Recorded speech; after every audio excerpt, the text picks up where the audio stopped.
ना किसी प्रकार की निर्बलता अवश्य होती है।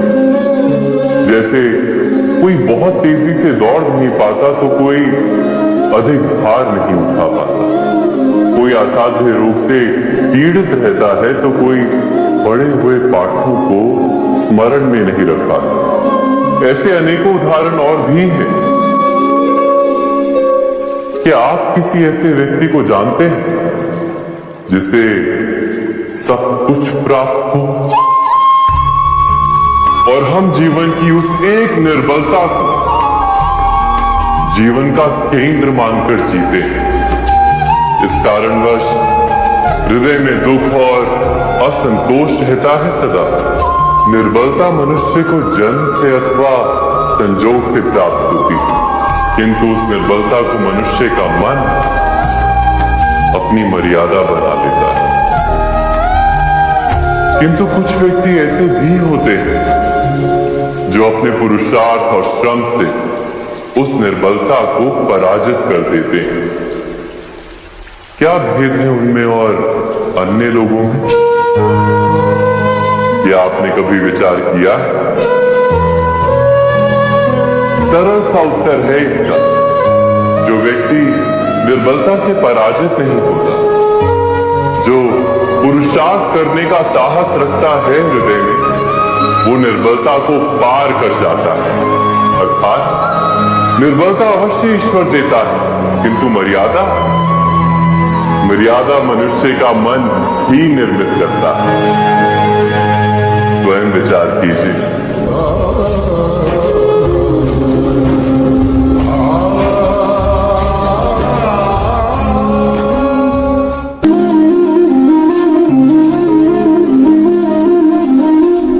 भविष्य का दूसरा नाम है संघर्ष। हृदय में आज इच्छा होती है और यदि पूर्ण नहीं हो पाती तो हृदय भविष्य की योजना बनाता है। भविष्य में इच्छा पूर्ण होगी ऐसी कल्पना करता रहता है, किंतु जीवन ना तो भविष्य में है ना अतीत में। जीवन तो इस क्षण का नाम, अर्थात इस क्षण का अनुभव ही जीवन का अनुभव। और हम ये जानते हुए भी इतना सा सत्य समझ नहीं पाते। या तो हम बीते हुए समय के स्मरणों को घेर कर बैठे रहते हैं, या फिर आने वाले समय के लिए हम योजनाएं बनाते रहते हैं और जीवन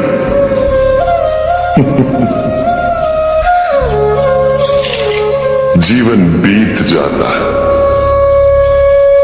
एक सत्य यदि हम हृदय में उतार लें कि ना हम भविष्य देख सकते हैं, ना ही भविष्य निर्मित कर सकते। हम तो केवल धैर्य और साहस के साथ भविष्य को आलिंगन दे सकते हैं, स्वागत कर सकते हैं भविष्य का। तो क्या जीवन का हर पल जीवन से नहीं भर जाएगा? स्वयं विचार कीजिए।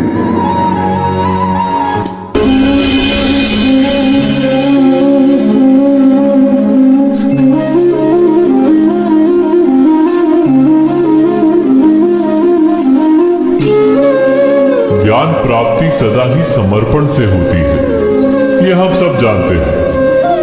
किंतु समर्पण का वास्तविक महत्व क्या है? क्या हमने कभी विचार किया?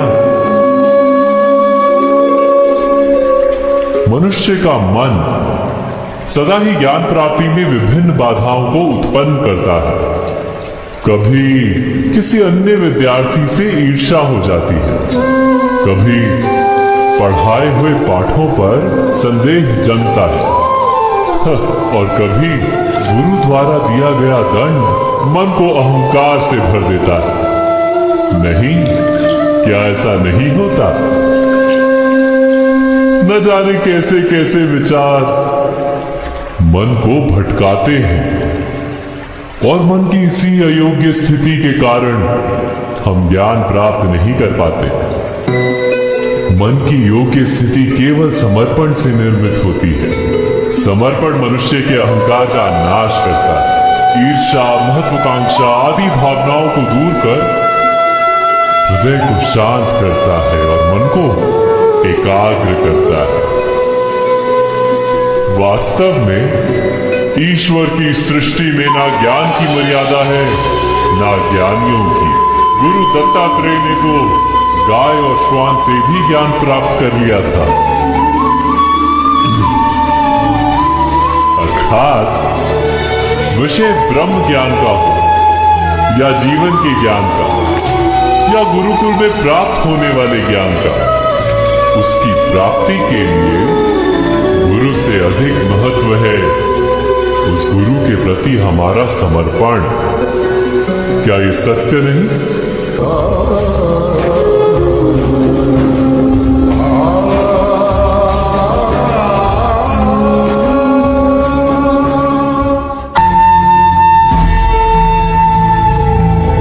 प्रत्येक मनुष्य के जीवन में ऐसा क्षण अवश्य आता है जब सारी स्वप्न, सारी आशाएं, सारे दृश्य ध्वस्त हो जाते हैं। जीवन के सारे आयोजन ही बिखर जाते हैं। एक और धर्म होता है और दूसरी ओर दुख।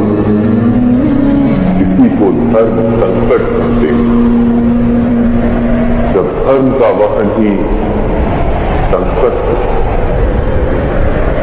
और धर्म का त्याग भी दुख।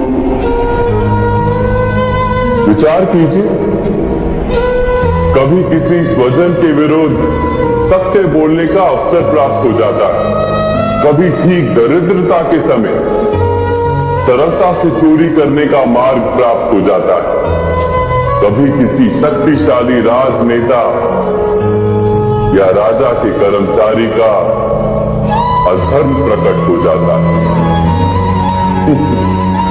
सबके जीवन में ऐसी घटना बनती ही रहती।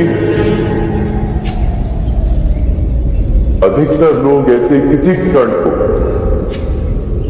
धर्म संकट के रूप में जान ही नहीं पाते। हमें किसी प्रकार के संघर्ष का अनुभव ही नहीं होता। सहजता से सुख की ओर खींचे चले जाते हैं, जैसे मक्खी गुड़ की ओर खींची चली जाती। वास्तव में धर्म संकट का क्षण ईश्वर के निकट जाने का क्षण होता है। यदि हम संघर्षों से भयभीत ना, सुख की ओर आकर्षित ना, अपने धर्म पर दृढ़ रहे, तो ईश्वर का साक्षात्कार दूर नहीं।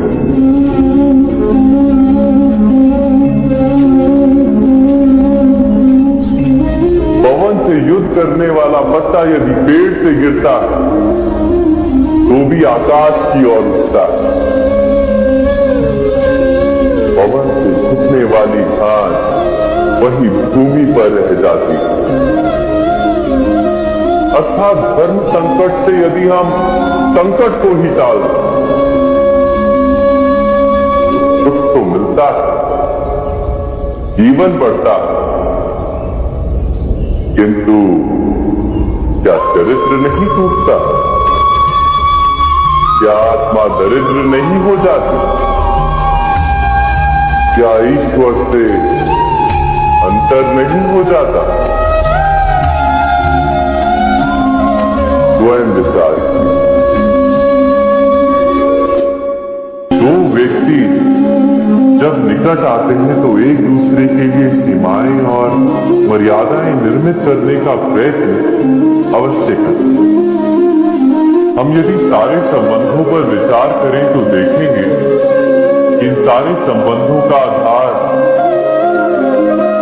यही सीमाएं हैं जो हम दूसरों के लिए निर्मित करते हैं। और यदि अनजाने में भी कोई अन्य व्यक्ति इन सीमाओं को तोड़ता है तो उसी क्षण हमारा हृदय क्रोध से भर जाता है। इन सीमाओं का वास्तविक रूप क्या है? क्या हमने कभी विचार किया?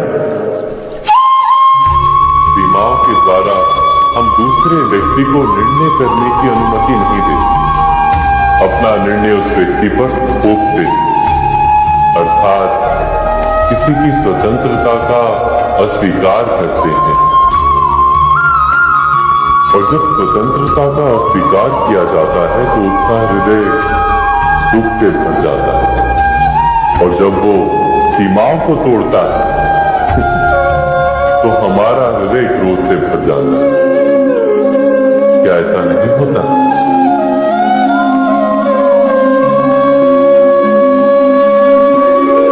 पर यदि एक दूसरे की स्वतंत्रता का सम्मान किया जाए तो किसी मर्यादाओं या सीमाओं की आवश्यकता ही नहीं होती। अर्थात जिस प्रकार स्वीकार किसी संबंध का देह है, क्या वैसे ही स्वतंत्रता किसी संबंध की आत्मा नहीं? स्वयं विचार कीजिए।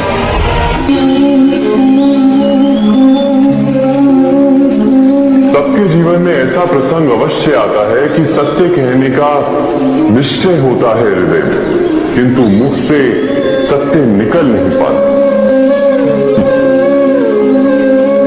कोई भय मन को घेर लेता है।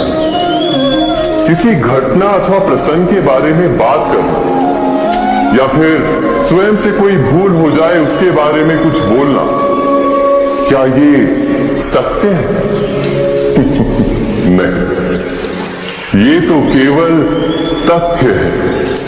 अर्थात जैसा हुआ था वैसा केवल बोल देना सामान्य सी बात है।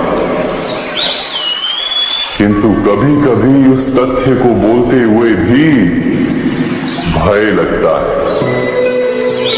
कदाचित किसी दूसरे की भावनाओं का विचार आता है मन, दूसरे को दुख होगा ये भय भी शब्दों को रोकता है।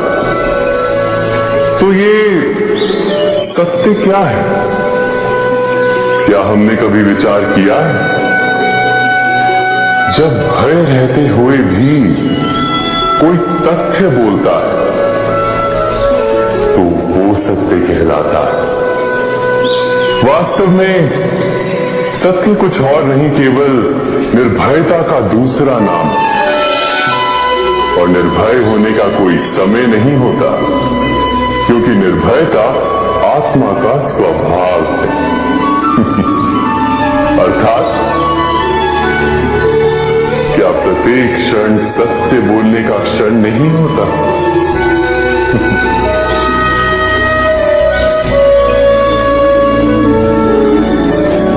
स्वयं विचार कीजिए।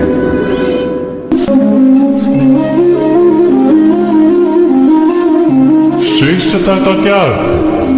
श्रेष्ठता का अर्थ है दूसरों से अधिक ज्ञान प्राप्त करना। अर्थात मूल्य इस बात का नहीं कि स्वयं कितना ज्ञान प्राप्त किया, मूल्य इस बात का है कि प्राप्त किया हुआ ज्ञान अन्य लोगों से कितना अधिक है। अर्थात श्रेष्ठता की इच्छा ज्ञान प्राप्ति को भी एक स्पर्धा बना देती है, और स्पर्धा में विजय अंतिम कब होती है?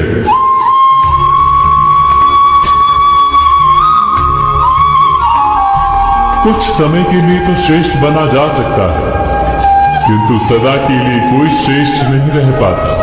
फिर वही असंतोष, पीड़ा और संघर्ष जन्म लेता है। किंतु श्रेष्ठ बनने के बदले यदि उत्तम बनने का प्रयत्न करें तो क्या होगा? उत्तम का अर्थ है कि जितना प्राप्त करने योग्य है वो सब प्राप्त करना, किसी से अधिक पाने की इच्छा से नहीं, मात्र आत्मा की तृप्ति हेतु कुछ प्राप्त करना। उत्तम के मार्ग पर किसी अन्य से स्पर्धा नहीं होती, स्वयं अपने आप से स्पर्धा होती है।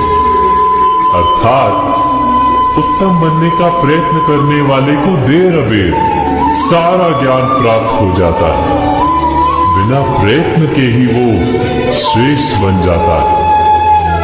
किंतु जो श्रेष्ठ बनने का प्रयत्न करता है वो श्रेष्ठ बने या ना बने, उत्तम कभी नहीं बन पाता।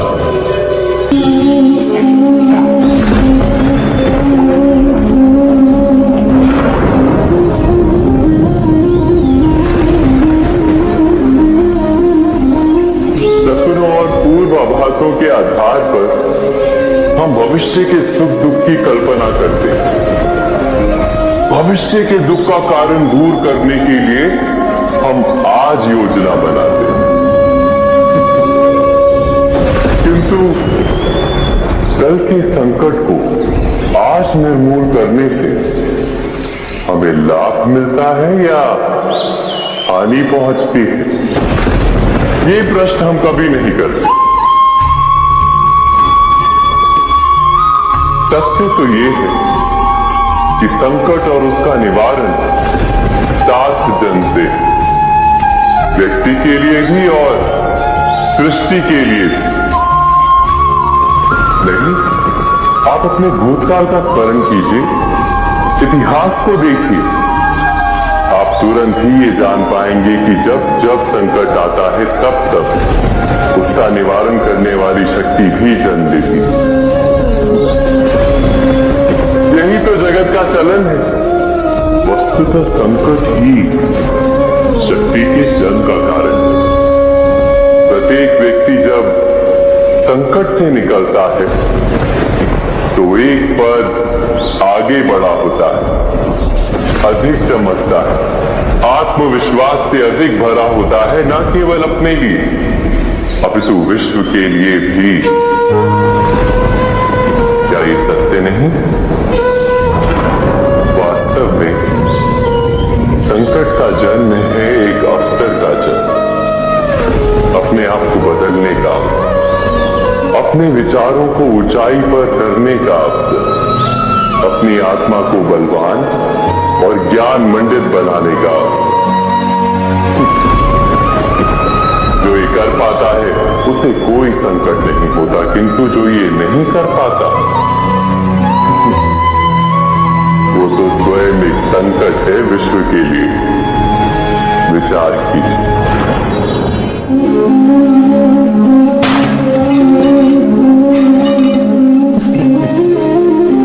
स्वयं विचार कीजिए।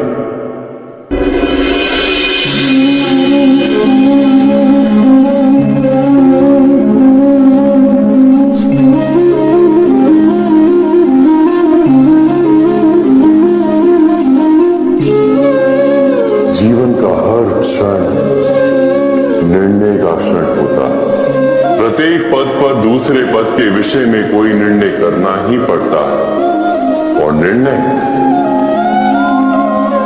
अपना प्रभाव छोड़ जाता है।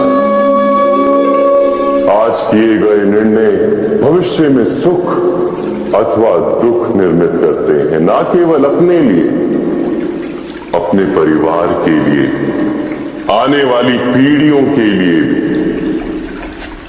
जब कोई दुविधा सामने आती है तो मन व्याकुल हो जाता है, अनिश्चय से भर जाता है। निर्णय का वो क्षण युद्ध बन जाता है और मन बन जाता है युद्ध भूमि। अधिकतर निर्णय हम दुविधा का उपाय करने के लिए नहीं, केवल मन को शांत करने के लिए लेते हैं। पर क्या कोई दौड़ते हुए भोजन कर सकता है? नहीं। तो क्या युद्ध से जूझता हुआ मन कोई योग्य निर्णय ले पाएगा?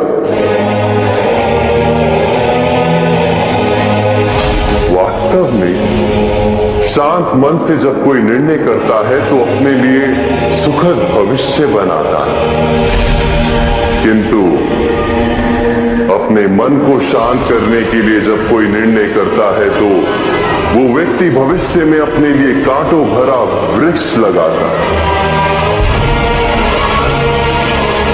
स्वयं विचार कीजिएगा।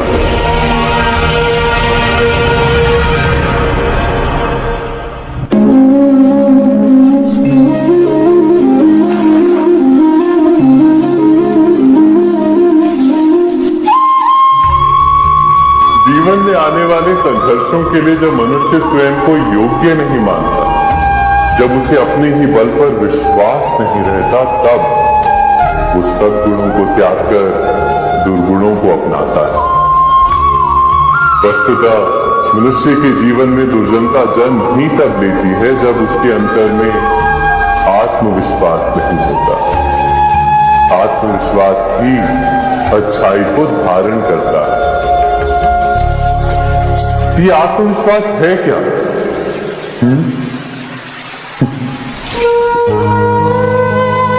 जब मनुष्य ये मानता है कि जीवन का संघर्ष उसे दुर्बल बनाता है, तो उसे अपने ऊपर विश्वास नहीं रहता।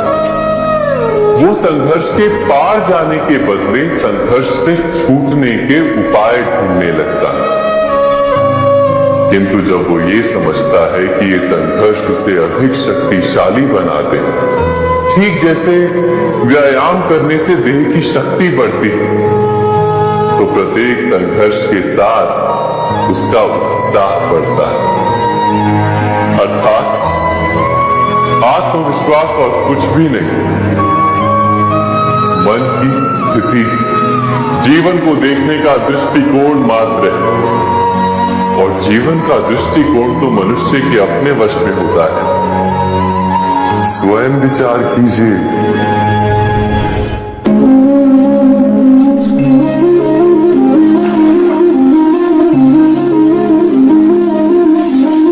पिता सदा ही अपने संतान के सुख की कामना करते हैं, उनके भविष्य की चिंता करते रहते हैं। इसी कारणवश सदा ही अपने संतानों के भविष्य का मार्ग स्वयं निश्चित करने का प्रयत्न करते रहते हैं। जिस मार्ग पर पिता स्वयं चला है, जिस मार्ग के कंकर पत्थर को स्वयं देखा है, मार्ग की छाया, मार्ग की धूप को स्वयं जाना है, उसी मार्ग पर उसका पुत्र भी चले, यही इच्छा रहती है हर पिता की। निस्संदेह उत्तम भावना है ये, किंतु 3 प्रश्नों के ऊपर विचार करना हम भूल ही जाते हैं। कौन से प्रश्न? प्रथम प्रश्न, क्या समय के साथ प्रत्येक मार्ग बदल नहीं जाते? क्या समय सदा ही नई चुनौतियों को लेकर नहीं आता? तो फिर बीते हुए समय के अनुभव नई पीढ़ी को किस प्रकार लाभ दे सकते हैं? दूसरा प्रश्न, क्या प्रत्येक संतान अपने माता पिता की छवि होता है? हाँ, संतानों को संस्कार तो अवश्य माता पिता देते हैं, किंतु भीतर की क्षमता तो ईश्वर देते हैं। तो जिस मार्ग पर पिता को सफलता मिली है, विश्वास है कि उसी मार्ग पर उसकी संतानों को भी सफलता और सुख प्राप्त होगा। तीसरा प्रश्न, क्या जीवन के संघर्ष और चुनौतियां लाभकारी नहीं होती? क्या प्रत्येक नया प्रश्न एक नए उत्तर का द्वार नहीं खोलता? तो फिर संतानों को नए नए प्रश्नों, संघर्षों और चुनौतियों से दूर रखना, ये उनके लिए लाभ करना कहलाएगा या हानि पहुंचाना? अर्थात जिस प्रकार संतान के भविष्य का निर्माण करने के बदले उसके चरित्र का निर्माण करना श्रेष्ठ है, वैसे संतानों के जीवन का मार्ग निश्चित करने के बदले उन्हें नए संघर्षों के साथ जूझने के लिए मनोबल व ज्ञान देना अधिक लाभदायक नहीं होगा? स्वयं विचार कीजिए। मनुष्य की सबसे बड़ी दुर्बलता क्या होती है? सोचिए। धन, प्रेम, अहंकार। मनुष्य की सबसे बड़ी दुर्बलता होती है उसके रहस्य। चाहे आप कितने भी शक्तिशाली क्यों ना हो, कितने भी प्रबल क्यों ना हो, परंतु उसके रहस्य उसके नाश की चाबी होती है। इसलिए यदि प्रबल रहना है, शक्तिशाली रहना है, समर्थ रहना है, तो अपने रहस्य को किसी को भी ना बता, ना मित्र को और ना ही शत्रु को, क्योंकि समय पड़ने पर कब कौन शत्रु हो जाए ऐसा कहना संभव नहीं। विभीषण को रावण के अमृत कुंड का ज्ञात था, इसीलिए प्रभु श्री राम रावण का वध करने में सफल हो सके। इसलिए उचित यही है कि आप अपने रहस्य को स्वयं तक ही सीमित रखें। मनुष्य जीवन की परीक्षा में सफल होने के लिए क्या नहीं करता? वो परिश्रम करता है, दौड़ भाग करता है, और ये सब करने के पश्चात भी जब उसका काम नहीं बनता तो वो नकल करता है ना? तनिक लौटिए अपने बचपन में, स्मरण कीजिए अपने बचपन की स्मृतियों का। क्या स्मरण हुआ? विद्यालय में जब आप परीक्षा देने जाते थे तो क्या होता था? आप ना सही परंतु कोई ना कोई सफलता पाने के लिए नकल करता ही था और उत्तीर्ण भी हो जाता था, है ना? परंतु जीवन की परीक्षा ऐसी नहीं होती। नकल करने वाला सफल नहीं होता। कारण विद्यालय में सबके प्रश्न पत्र एक होते हैं, परंतु जीवन के प्रश्न पत्र और उनकी कठिनाई सबके लिए भिन्न होती है, तो निश्चित रूप से उनके उत्तर भी भिन्न होंगे ना। इसलिए यदि आपको जीवन में सफलता पानी है तो नकल ना कीजिए, स्वयं के प्रश्नों का उत्तर स्वयं ढूंढिए और सफलता आपकी ही होगी। मनुष्य का जीवन हार और जीत, विजय और पराजय, सफलता और असफलता के मध्य झूलता रहता है। आपके साथ भी ऐसा होता होगा, है ना? जब आप सफल होते हैं, किसी चुनौती पर विजय पाते हैं, तो मन प्रसन्नता से आनंद के उपवन में झूमने लगता है, और जब आप असफल होते हैं तब मन दुख और पीड़ा के सागर में डूबने लगता है। परंतु वास्तव में सफलता और असफलता है क्या? तनिक ध्यान से सोचिए। ये केवल हमारी मनुस्थिति मात्र है। हमारी पराजय तब नहीं होती जब हमारा शत्रु विजय प्राप्त कर ले। हमारी पराजय तब होती है जब हम पराजय स्वीकार करें। हम असफल तब नहीं होते जब हम लक्ष्य न पा सकें। हम असफल तब होते हैं जब हम प्रयास करना बंद करते हैं। इसलिए प्रयास करते रहें और हार ना माने, क्योंकि जिस दिन आप हार स्वीकारना बंद कर देंगे, जीत आपके चरणों में होगी। सबने बरगद के वृक्ष को तो देखा ही होगा। क्या आपको ज्ञात है बरगद के वृक्ष के बीज का आकार राई से भी छोटा होता है, परंतु बरगद का वृक्ष संसार के महाकाय वृक्षों में जाना जाता है। जब उसका जन्म होता है तब उसमें वो जटाएं, वो शाखाएं नहीं होती, परंतु जैसे जैसे उसका विस्तार होता है, जैसे जैसे वो अधिक शाखाओं का भार उठाता है, अधिक पत्तियों का सृजन करता है, वैसे वैसे उसकी शाखाएं जटाएं बनकर जड़ तक पहुंचती है और उस वृक्ष को सहारा देती है। ये जीवन का बहुत महत्वपूर्ण पथ है। बिना लोभ लालच शुभ कार्य करें, अन्य लोगों की सहायता करें।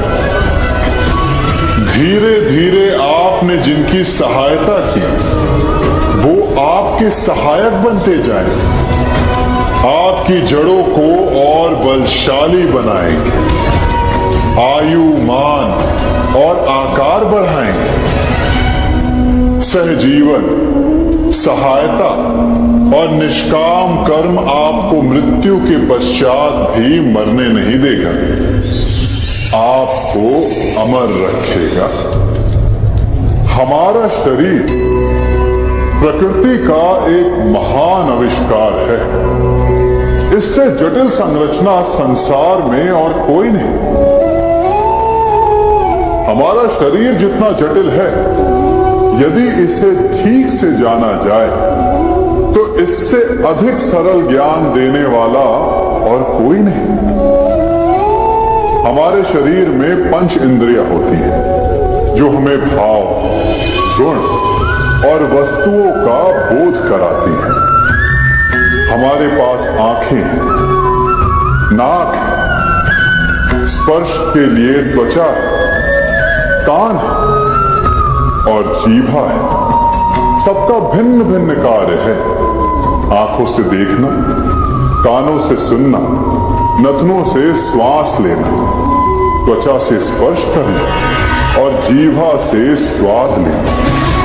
परंतु क्या आपने कभी सोचा कि प्रकृति ने हमें दो आंखें दी, दो नथने दी, दो कान दी, स्पर्श के लिए ये पूरा शरीर दी, परंतु जीभा केवल एक दी?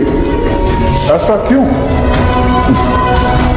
क्योंकि प्रकृति चाहती है कि हम देखें अधिक, सुने अधिक और ज्ञान अधिक अर्जित करें, बोले कम। क्योंकि अधिक वाचाल नाश को निमंत्रण देता है। स्मरण रखिएगा।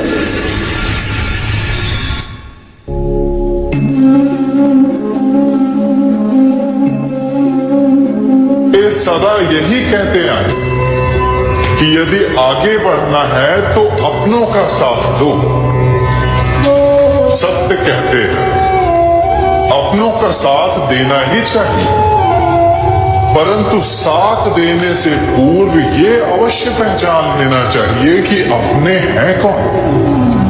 क्या अपने वही होते हैं जिनके साथ हमारा रक्त संबंध होता है, या अपने मित्र?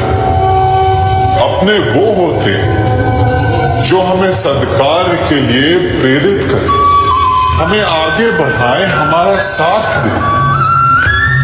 और वो जिनका साथ देने से समाज का नाश, धर्म की हानि, वो सगे हो करके भी सगे नहीं होते। इसलिए जब अपनों की परिभाषा का चुनाव करें तो उन्हें अपना माने जो आपका साथ दे, उन्हें नहीं जो हमें अज्ञान के मार्ग पर ले जाए।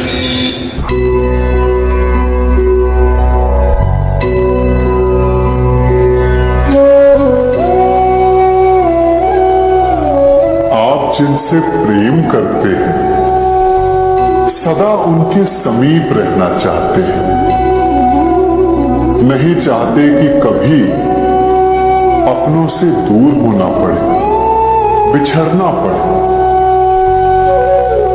परंतु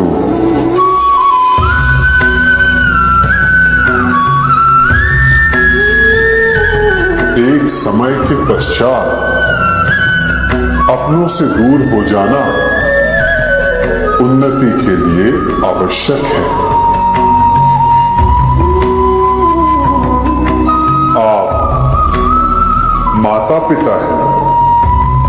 यदि आप अपनी संतान के जीवन के हर पल पर उनका मार्गदर्शन करते रहेंगे तो आपकी संतान स्वयं मार्ग चुनना कैसे सीखेगी? मार्ग के कांटों से स्वयं को बचाना कैसे सीखेगी? इसीलिए एक समय के पश्चात अपनों से बनाई गई दूरी सदा लाभदायक रहती है। आज मैं आप सबको एक कथा सुनाता हूं। एक दिन प्रातः एक व्यापारी अपने घर से निकला। घर से निकलते ही एक बिल्ली ने उस व्यापारी का मार्ग काट दिया। व्यापारी घबरा गया। वो फिर से घर लौट गया और शुभ घड़ी की प्रतीक्षा करने लगा। और जब वो पुनः अपने घर से निकला तब वो वाहन जा चुका था जिससे राजा तक पहुंचकर उसे भेंट देनी थी। राजा को भेंट नहीं मिली। राजा क्रोधित हो गए। राजा ने उस व्यापारी का व्यापार बंद करवा दिया। इस कारण व्यापारी क्रोधित होकर घर पर अपनी पत्नी से लड़ बैठा। पत्नी अपने बच्चों समेत मैके वापस चली गई और उस व्यापारी के जीवन में यदि कुछ रह गया था तो केवल अंधकार। और इन सब का कारण वो उस बिल्ली को मानता रहा जिसने उसका मार्ग काटा था। ऐसा ही एक दूसरा व्यापारी राजा को भेंट देने निकला और उस व्यापारी का मार्ग भी एक बिल्ली ने काट दिया। वो व्यापारी तनिक घबराया, परंतु उसने आगे बढ़ना अधिक उचित समझा। राजा तक वो समय पर पहुंचा। उसने राजा को भेंट दी। राजा प्रसन्न हुए और राजा ने व्यापारी को अपना व्यापार बढ़ाने की अनुमति दी, स्वर्ण आभूषण दी। जब व्यापारी घर पर पहुंचा तो पत्नी को आभूषण और अपने बच्चों को देने के लिए वस्त्र थे उसके पास। हर ओर प्रसन्नता थी। समझ रहे हैं ना? दोनों के साथ एक ही प्रकार की घटना हुई, परंतु दोनों की प्रतिक्रिया भिन्न थी। ऐसा ही हमारा जीवन भी है। हमारे जीवन में प्रारब्ध का अपना स्थान है, परंतु उससे कई अधिक महत्वपूर्ण हमारी प्रतिक्रिया, हमारे सोच का प्रभाव है, क्योंकि यही हमारे जीवन को आकार देते हैं। इसलिए अपनी सोच को सकारात्मक रखिए। आपका जीवन सदैव आनंदमय।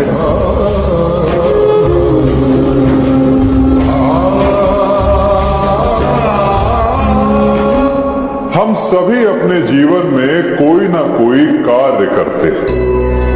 कार्य करते हैं तो थकान की अनुभूति होती है और यदि थकान ना उतरे तो कार्य करने का मन नहीं करता। हम आशा करते हैं कि कदाचित एक दिन में 24 के स्थान पर 26 घंटे होते तो आराम करने के लिए हमें और अधिक समय मिल जाता। हमें ऐसा अनुभव होता है कि हम बहुत अधिक कार्य कर रहे हैं ना? परंतु क्या आपने कभी सोचा कि जो लोग संसार में सफल हैं उनके पास भी सफल होने के लिए दिन में केवल 24 घंटे थे? तो फिर वो सफल क्यों? इसका एक छोटा सा रहस्य है।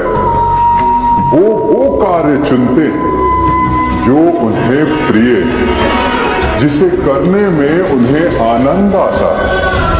उन्हें लगता ही नहीं कि वो कार्य कर रहे हैं, उन्हें लगता है कि वो प्रतिपल आनंद मना रहे हैं। और जब आप आनंद मनाते तो थकान कैसे?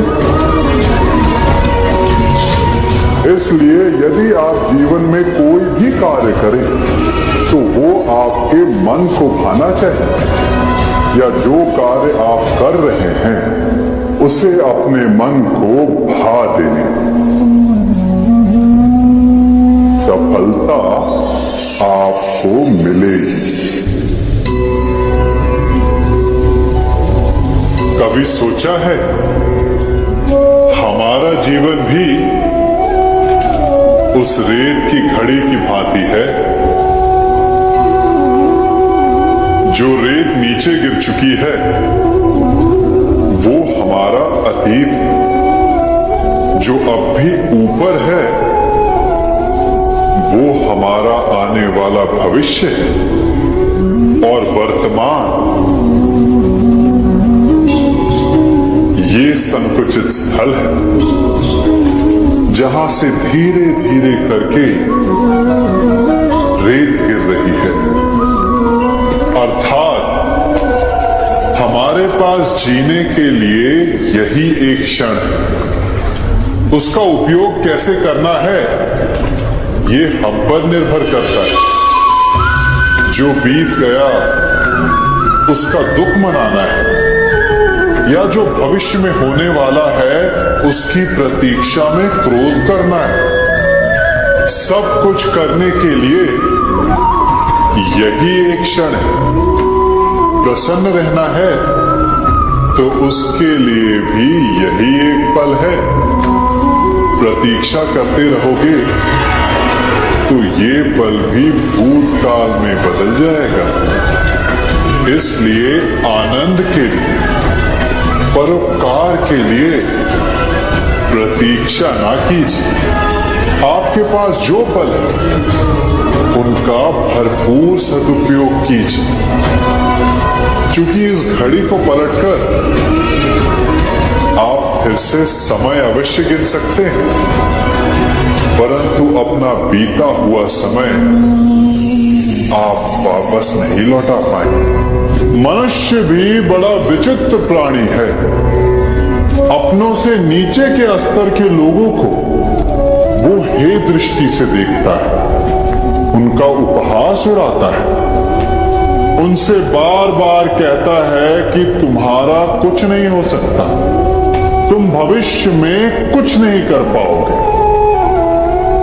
जब मनुष्य के पास धन, संपत्ति, मान होता है तो वो दूसरों का आदर नहीं करता, परंतु वो एक बात भूल जाता है कि उससे भी अधिक शक्तिशाली कोई अस्तित्व में है, और वो है समय।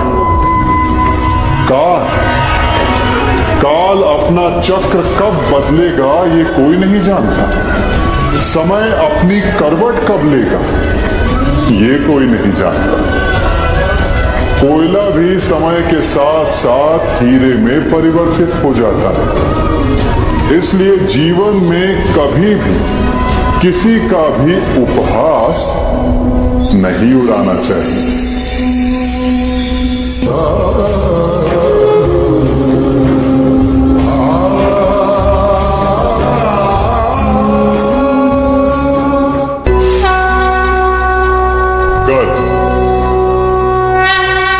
अभिमान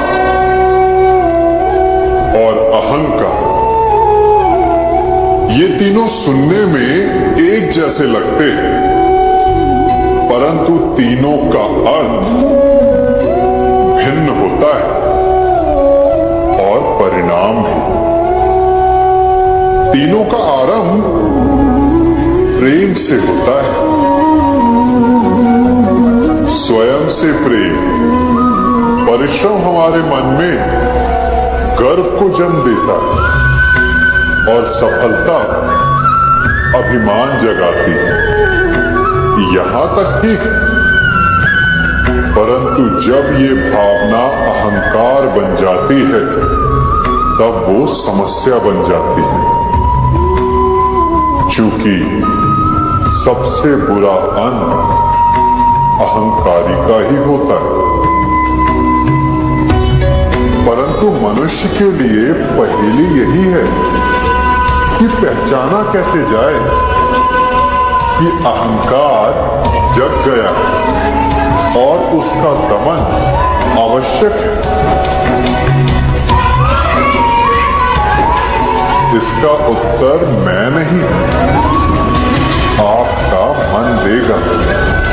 जब तक आप स्वयं से प्रसन्न हैं, जब तक आप सबसे ऊंचा उठने का प्रयास कर रहे हैं तब तक ठीक, परंतु जब आपके मन में दूसरों को नीचा समझने का भाव आ जाए तो सावधान हो जाइए।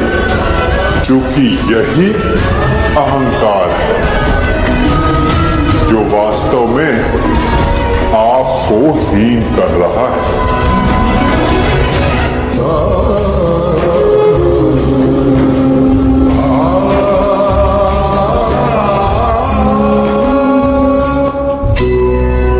आज मैं आप सबको एक कहानी सुनाता हूं। एक दिन गोकुल में दो व्यापारी आए। एक व्यापारी शहद का था, बड़ा मीठा शहद था उसका, परंतु वो गोकुल में टिक नहीं पाया। उसके व्यापार ने घाटा खाया और शीघ्र ही वो गोकुल छोड़कर चला गया। और दूसरा व्यापारी मिर्च का था। पहले दिन वो एक पोटली लाया और दूसरे ही दिन वो पूरी बैलगाड़ी भर कर लाया। और धीरे धीरे पूरी मथुरा में उसकी धाक जम गई। मुझे बड़ा आश्चर्य हुआ, तो मैंने बाबा से पूछा कि ऐसा क्यों कि एक मीठे शहद का व्यापारी कंगाल हो गया और एक मिर्च का व्यापारी धीरे धीरे नगर सेठ बन गया। बाबा मुस्कुराए और उन्होंने कहा कि मीठी बोली बोलने वाले की तीखी मिर्च भी बिक जाती है और जो कड़वी बोली बोलता है उसका मीठा शहद भी नहीं बिकता। वाह, कितने उत्तम विचार हैं उनके, और उचित ही है। मनुष्य अपने जीवन में सदैव अपने वचनों से उठता है और अपने वचनों से ही गिरता है। इसलिए अपने जीवन में सदैव मीठी बोली बोलने का प्रयास कीजिए, आपका जीवन सरल हो जाएगा। मनुष्य की सबसे बड़ी दुर्बलता क्या होती है? सोचिए। धन, प्रेम, अहंकार। मनुष्य की सबसे बड़ी दुर्बलता होती है उसके रहस्य। चाहे आप कितने भी शक्तिशाली क्यों ना हो, कितने भी प्रबल क्यों ना हो, परंतु उसके रहस्य उसके नाश की चाबी होती है। इसलिए यदि प्रबल रहना है, शक्तिशाली रहना है, समर्थ रहना है, तो अपने रहस्य को किसी को भी ना बताएं, ना मित्र को और ना ही शत्रु को, क्योंकि समय पड़ने पर कब कौन शत्रु हो जाए ऐसा कहना संभव नहीं। विभीषण को रावण के अमृत कुंड का ज्ञात था, इसीलिए प्रभु श्री राम रावण का वध करने में सफल हो सके। इसलिए उचित यही है कि आप अपने रहस्य को स्वयं तक ही सीमित रखें।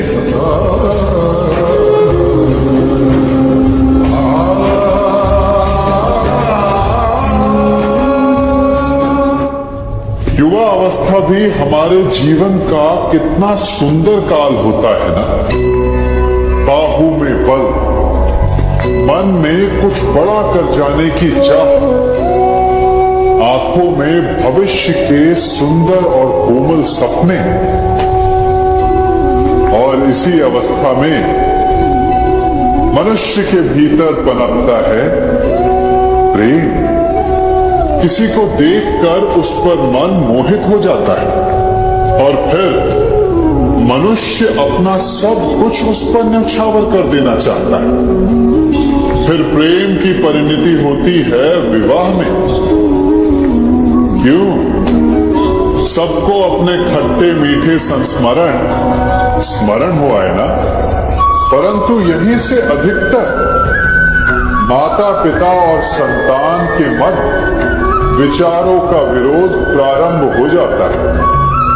संतान को लगता है कि उसका चुना जीवन साथी ही उसके लिए उपयुक्त है, और माता पिता को लगता है कि संतान अनजाने में भूल कर रही है।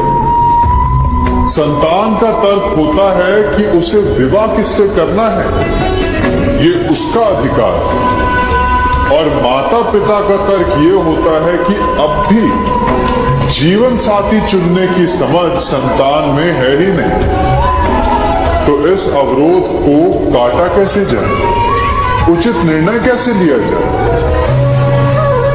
इसका एक ही मार्ग है, अपने उत्तरदायित्व का भान और अपनों से बड़ों के मापदंडों का भान। विवाह करने से पूर्व ये जान लेना आवश्यक है कि विवाह केवल अपने प्रेम को पाने का मार्ग नहीं है, अपितु विवाह से जीवन का एक नया द्वार भी खुलता है।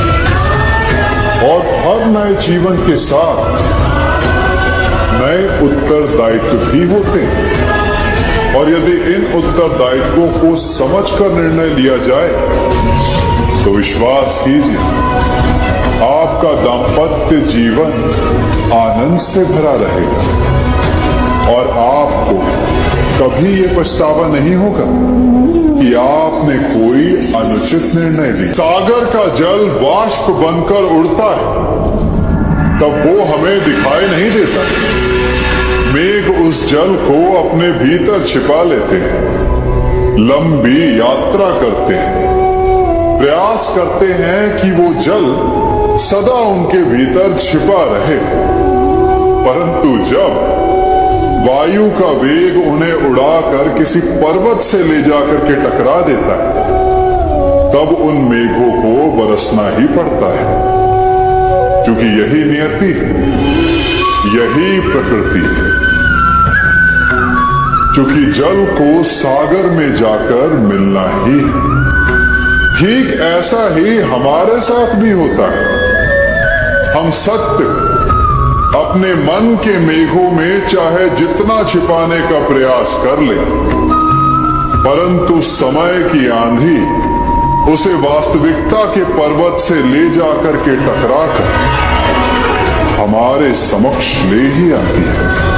जिस भय के कारण आप सत्य को सामने नहीं लेकर आना चाहते, एक दिन वही भय हमारे समक्ष आकर खड़ा हो जाता है और फिर हम लाचार हो जाते हैं, क्योंकि हमने उस भय का सामना करने की तैयारी नहीं की होती।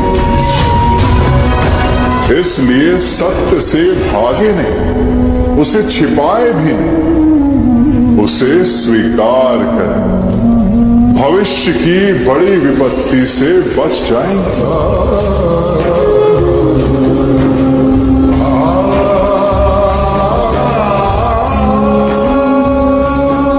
कभी कभी आप सबके जीवन में एक ऐसी विचित्र समस्या अवश्य आती है कि शक्तिशाली के समक्ष मौन हो जाए। उस शक्तिशाली से विवाद करने से बचने के लिए आप मौन रह जाते। मानता हूं ऐसा करने से आप एक विवाद से बच जाते, एक संघर्ष से बच जाते, परंतु ऐसा बचाव एक बड़े संघर्ष को जन्म दे देता है। कैसे? हमारा मौन रहना अनजाने में उसका समर्थन बन जाता है और वो स्वयं को अधिक शक्तिशाली अनुभव करता है और यहां से हमारा दमन प्रारंभ हो जाता है। एक के बाद एक हम अन्याय में अनचाहे रूप से सम्मिलित होते चले जाते हैं। तो इसका तोड़ क्या है? ये समझने के लिए ये जानना आवश्यक है कि ऐसी कौन सी बात है जो आपको विरोध करने से रोकती है। ये सामने वाले की शक्ति नहीं जो आपको रोकती है, यह आपके भीतर छिपा भय है जो आपको रोकता है।